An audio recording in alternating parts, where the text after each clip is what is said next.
Okay, so here we are with Chapter 7, Section 4, factoring ax squared plus bx plus c.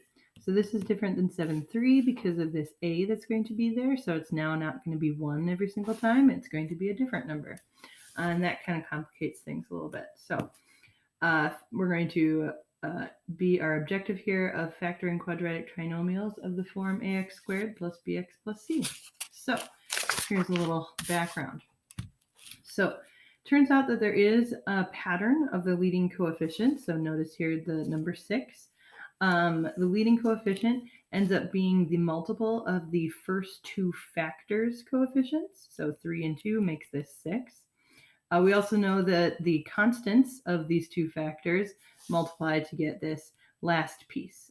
So again, these multiply to get this piece, these multiply to get this piece, and so we can use this idea to go through this here. So I know this is a lot to look at the same time here. So the idea is that step 1 says to multiply the leading coefficient and the constant. So if we go back to this idea, we're going to multiply a and c. So that is the first piece. Then we list its factors.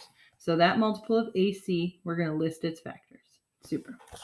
Then the second piece says to find the pair that adds to the middle coefficient. So we've done that before. We've had a multiple and we've tried to go through the list and find what adds to be the middle one and put these into the box with a variable. So if we look at this box method idea, we've taken ax squared, bx, and c, and this circle didn't used to be there. Okay, so our area model here. So we've got our ax squared, bx, and c. That's the trinomial that was originally given. We put it here. And then it says to take these two that add to be the middle coefficient and put them in these two boxes with the variable. Okay, so that's part 2 here, step 2.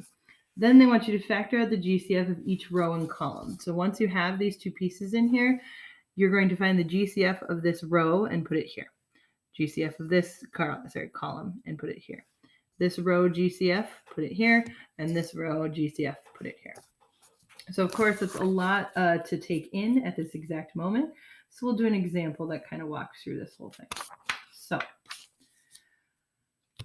this first piece here is apparently too much information all at once again. So we are going to factor this trinomial of 2x plus 17x plus 21. So remember that the first step on our instructions of the previous part was to multiply the leading coefficient and the constant, which were a and c, and list its factors. So we're going to multiply a and c. So 2 times 21. And 2 times 21 is 42. And we're going to list all the factors of 42. So how do we get all of these factors? Remember 1 and 42, of course, multiplied to be 42, but then the negatives of them as well. 2 and 21, so negative 2 and 21. 3 and 14. All right, so these are all the factors. And now we're trying to figure out step 2, which is find the pair that adds to the middle coefficient and put these in the box. So we're circling these ones here because 3 plus 14 makes 17. Okay, so again, before all of the writing happened, we were trying to find which piece of this, which pair adds to be 17. And the only pair was these two. So then we circle that, and it says put these into the box with a variable. So we're putting them into the box with a variable. Also notice that the box, again, has this circle here because we've put in 2x squared, 17x, and 21. And these two pieces add to be 17, right? The diagonal here. And now we're going to find the GCFs of each row and column. So in the last piece here, again, we're factoring out the GCF of each row and column. So the GCF of this column was just x, because 2 and 3 don't have a number between them. And then the most amount of x's in both is 1. A 7 is between these two pieces here, a GCF. A 2x can come out of these, and a 3 can come out of these. So then you're ending up with the solution of x plus 7 as one of the factors and 2x plus 3 as another factor. So all we're going to do here in the rest of the notes is a bunch of these examples. So with nothing filled in. So here are the boxes that you're going to be using, and it turns out on your homework assignment, I do have a bunch of those boxes added in already, so you can kind of use that as you go. So again, step one, or the first thing that you're going to do, is multiply the leading coefficient and the constant. So again, step one, we're going to take 3 times 16. Once we find out what 3 times 16 is, we're going to find all of the factors of that value. All right, so 3 times 16 is 48, and now we're going to list all of the factors of 48. And how do you list all the factors of 48? Start at 1 and continue until you get to 48. So 1 and 48 multiply, but also negative 1 and negative 48. And as I look at what I'm trying to add to get, remember that we're trying to add to get negative 16, I will probably be using the negative column to get there. All right, then we have 2 and 24, but then also negative 2 and negative 24. 3 and, let's see, 18 is 6 is 16. And negative 3 and negative 16, which is what we did to get that number. 4 and 12 works, and then also negative 4 and negative 12. And I could stop there because, again, I'm keeping in the back of my mind that it wants to add to be negative 16, and so this is the one that adds to be negative 16. But you can also check, of course, that 5 doesn't go in. 6 does 8 times, and then there's negative 6 and negative 8. Otherwise, that's the end of our list. So these are the two numbers that get it. So we multiplied the leading coefficient and the constant and listed all the factors of that. Now step 2 says that we want to find the pair that adds to the middle coefficient. So again, negative 4 plus negative 12 adds to be negative 16. So these are our two pieces that we're identifying. And we want to put them in the box with the variable. So these two here. So negative 4 is going to go here, and negative 12 is here. And remember that the whole idea is that we're trying to get to be 3x squared minus 16x plus 16. So that's the trinomial that we started with, and these are the two pieces that we're going to use now. So now we're going to go through into step 3 and factor out the GCF of each column and row. So again, step 3, factor row and column GCFs.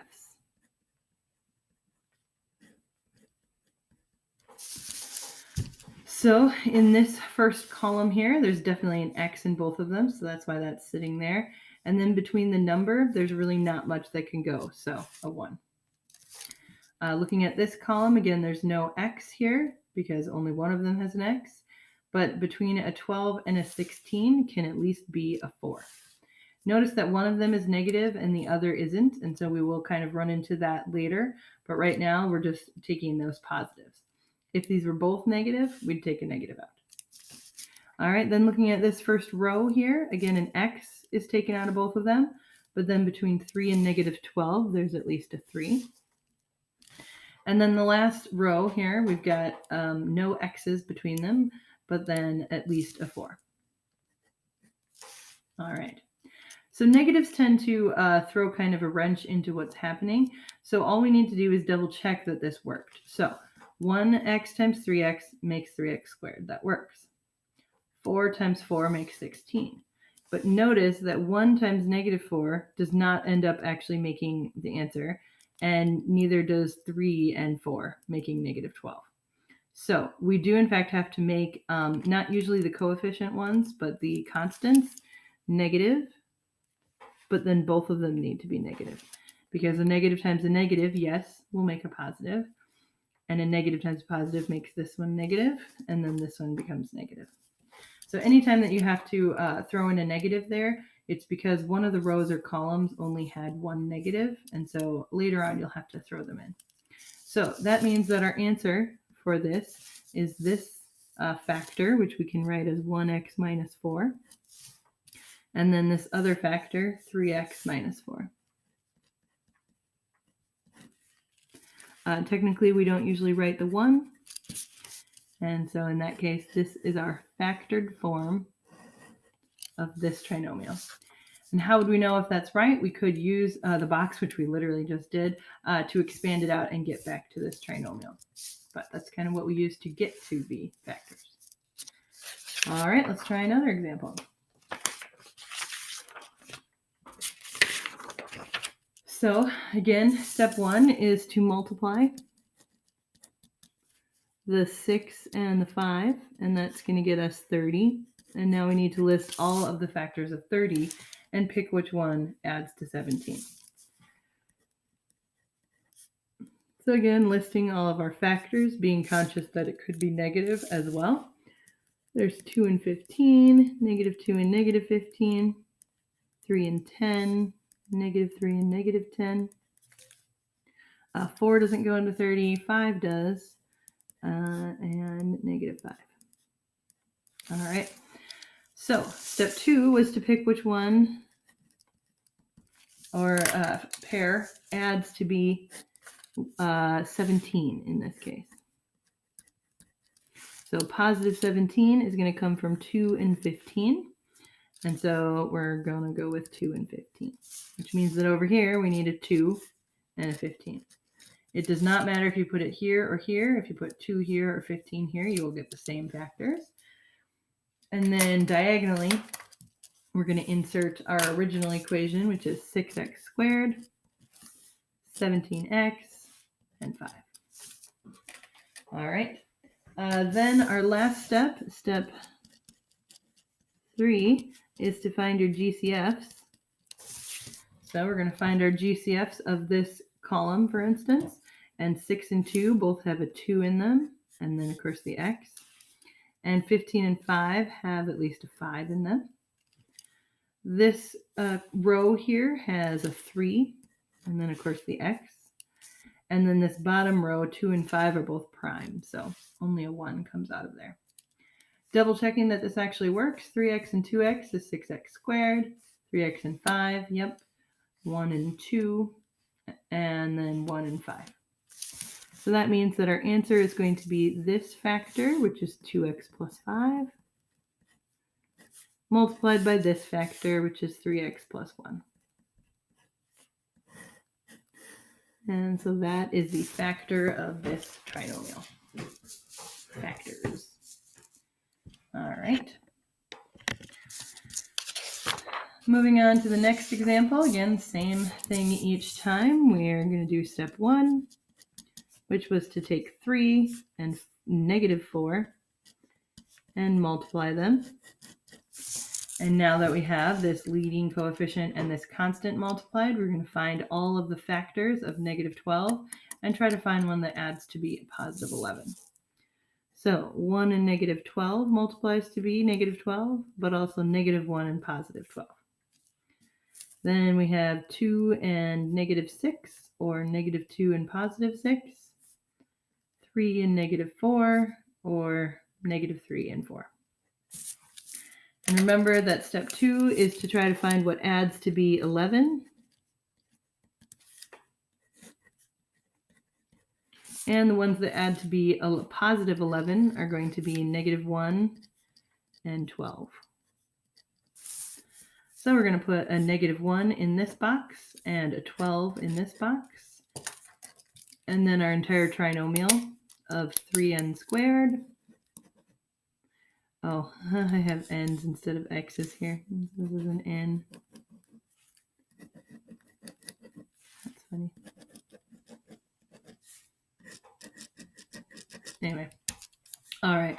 And then 11n and a negative 4. All right.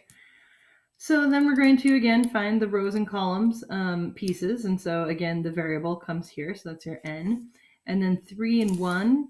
Notice there is a negative in one of them, but we're going to at least know that the number 1 can come out of those. 12 and negative 4. Again, there's a negative in one of them, not both. So in that case, we're going to just take out the positive value that's alike in both of them. In this column, there's a 3 that can come out of both of these numbers, and then of course the variable.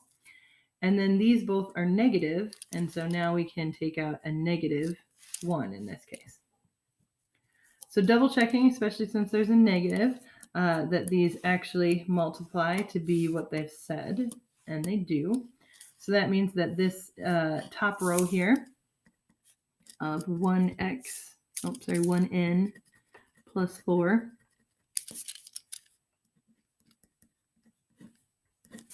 and then this side column here of 3n minus 1 are our factors. And again, generally we do not put the 1 there. So those are the factors of that trinomial. Continuing on with 2 more examples here. Again, the more that you do this, the more likely you are going to remember each step. So step 1, again, was to take 4, which is this leading coefficient, and negative 4, and multiply them, and we get negative 16. And we want to find all of the factors of negative 16 that add to be negative 15. So the factors of negative 16 could start with 1 and negative 16, and then negative 1 and positive 16. Then we have 2 and negative 8, or negative 2 and positive 8. There's also not 3, but 4 and negative 4. And then that's the same over here because negative 4 and 4 is the same. But anyway. So remember that we are trying to find what adds in step 2 to be negative 15. And so negative 15 comes from this sum. So we're going to have a 1 and a negative 16 in here. And then our original trinomial in this diagonal. And again, just double checking, this diagonal does in fact add to be that. That's the whole point. A 1 is prime, so the only number that's going to come out of both of those is 1. These are both negative, so we're going to take out a negative 4. This one only has 1 negative in this row, so we're going to just take out a positive 4. And then this last row, again, only 1 negative, so we'll just take out the GCF of 1. And then we need to double check that we are going to get back to the original numbers that we were hoping for. And we are, so that means that our factors are this upper part here of 1x minus 4, and then this side part here of 4x plus 1. And again, not including that 1 necessarily. And so that's our set of factors. In fact, I forgot to even do step 3 here. All right. And then our last one, again, you're going to be doing this quite a bit on the assignment. So step 1 is to take negative 2 times negative 3, and that's going to be positive 6. So our factors of positive 6 are 1 and 6, but also negative 1 and negative 6, 2 and 3, and negative 2 and negative 3. And remember that in step 2, we are looking for what adds to be negative 5. So which set adds to be negative 5? That's these two. And so we're going to go with negative 2 and 3.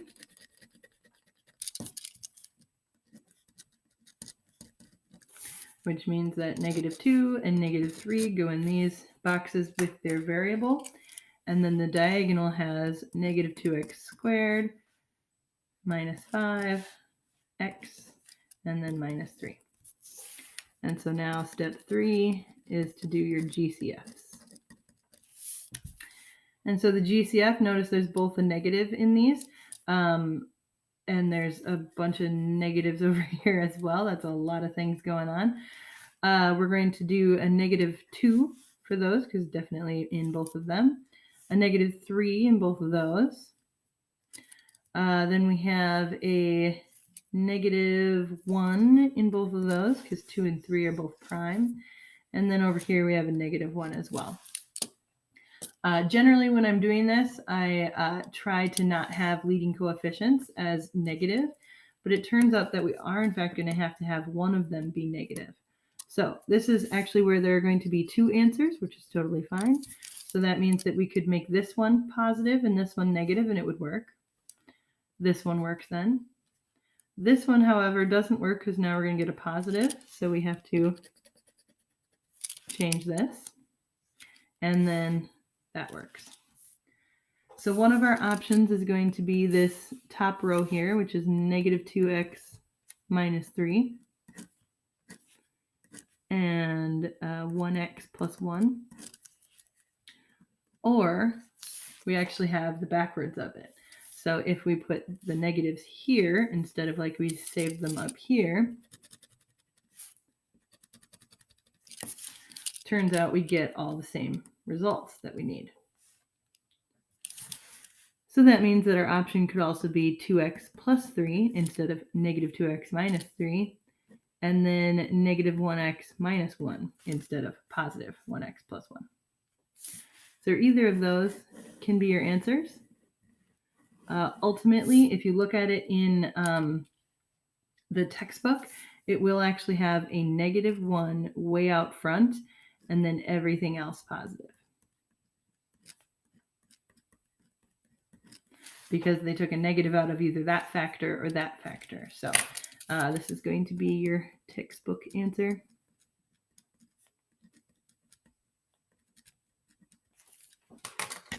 All right. So there we go.